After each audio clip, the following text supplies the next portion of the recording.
And this person said, I tried Amazon 2 years ago and it was too many fees. Yes, the fees are high, but at the end of the day, who gives a damn what the fee is? If you could sell an item and make 50 bucks an hour, 100 bucks an hour, like if you're able to list up, like with Amazon, I'll put it this way, you can.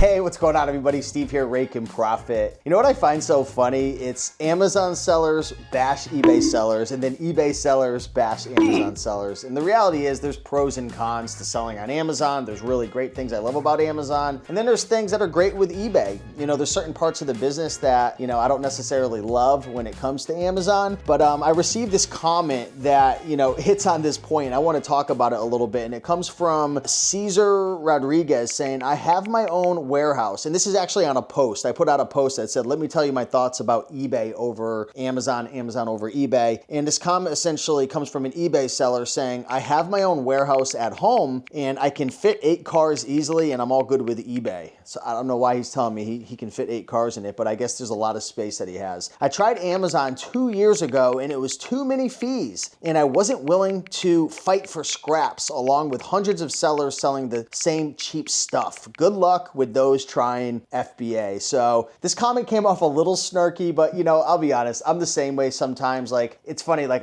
I don't want to say make fun of, but sometimes it's funny how like eBay sellers, they're so proud that the fees are really low and they're so proud that, you know, the fees are only 13% compared to Amazon where it could be around like 30%. But the thing is, like, I always laugh because you see the average eBay seller, they literally have no life. All they do is buy and sell on eBay. They're stuck at their home, literally prepping everything, dealing with customer service, listing it, shipping it. Like, they're outsourcing all day long, which is fine. But it's like, for me, I want my freedom, right? And a lot of times eBay sellers will trash the fact that the fees are high on Amazon. Yes, the fees are high on Amazon, but who gives a damn what the fees are? It's how much money you can make per hour in your business. Like, literally, I'm at the point right now in my business where I'm working 3 to 5 hours per week. My hourly rate is probably well over $300 to $400. And while the fees are high, the people who really suffer, I notice selling on Amazon, like this comment, and again, I'm not trying to trash this person, but I can tell this person, they said, you know, I can't deal with the high fees and everybody fighting for scraps and not making enough money. It's because you're probably dealing with low-end junk.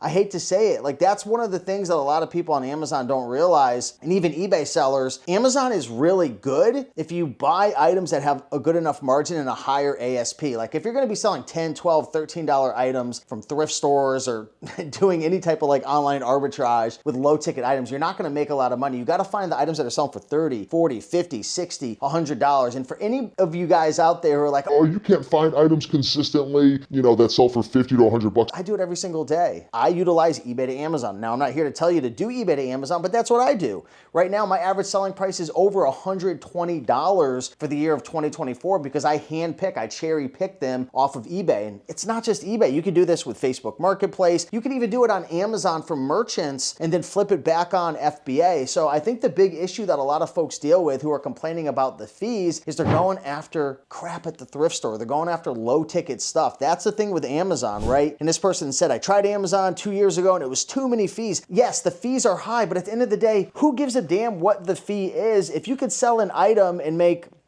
50 bucks an hour, 100 bucks an hour, like if you're able to list up, like with Amazon, I'll put it this way, you can list 30 items in 30 minutes and ship them out to FBA, never have to touch it again and leverage your time. Now, again, if you're selling $10, $11, $12 items, you're not gonna make much money. But for me in my business, you know, I'll send out $3,000, $4,000, $5,000 worth of stuff, put it in a box, although I do use a prep center now, and then I'm done. Like, I'm literally in Miami right now, and if I take a look at my sales, I haven't been working at all today because I have a prep center and my team is sourcing, goes right to the prep center, but I'm at $880 so far, and it's halfway through the day for 6 sales. So that's over about $125 ASP, and I'm at $60,000 in sales. So that's the thing. The fees are higher at 30% compared to 13% on eBay. But the thing on eBay is you have no life for the most part. You're gonna be, if you wanna scale to $10, $15, $20, $30,000 a month, you're literally not going to have a life. Now, I'm sure there's exceptions and you can get employees and you can get a warehouse, but that's the last thing I wanna do. I don't wanna have a warehouse and employees. If you do, God bless you. But the thing about FBA is fulfillment by Amazon. They do everything.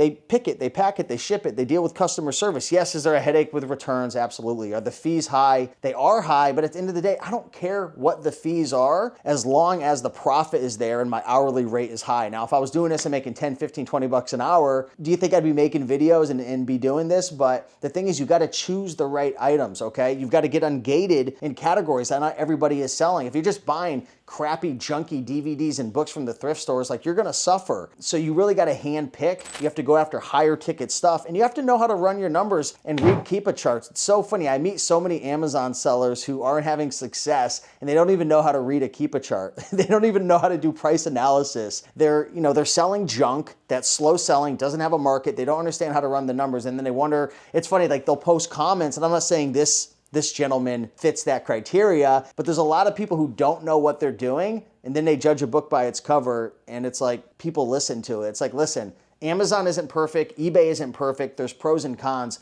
but at the end of the day, yeah, the fees are high, but you can make a lot of money because you can leverage all that time that you would spend on eBay doing all the listing and prepping and packing and shipping and customer service. You could leverage and outsource all of that to Amazon, so you just have to be really good at picking the right items. And that's something that I've developed. Am I the best? No. I'm sure there's people who are a million times better than me, but Amazon is really good to sell on if you know how to do it the right way and know how to pick the right items. So that's all I want to say. I'm curious what your thoughts are down below. I'm sure we're going to get a bunch of eBay sellers who know nothing about Amazon leaving comments. If you pick the right items and you get your ASP up and you make sure you understand how to read the Keepa charts and make sure that it's profitable and understand what sales rank is and understand how to look at the monthly sales, if you understand how to look at the buy box statistics, it's funny, like, people will buy items and sell it on Amazon and it doesn't sell. And they're like, but it was a 50,000 rank. Well, yeah, Amazon was on the listing and you don't know how to read buy box statistics. They're taking 99% of the sales. So it is what it is. But at the end of the day, I don't hate eBay sellers. Sometimes I miss eBay just because, I have to deal with like crazy IP complaints and invoices and getting ungated and restrictions and high pricing errors. So I'm not here to kiss Amazon's butt, but at the end of the day, there's a lot of eBay sellers who judge Amazon and don't know a freaking lickety lick about even how to do it the right way. So that's all I got. I'm gonna go back on the beach. Appreciate you guys. Much love.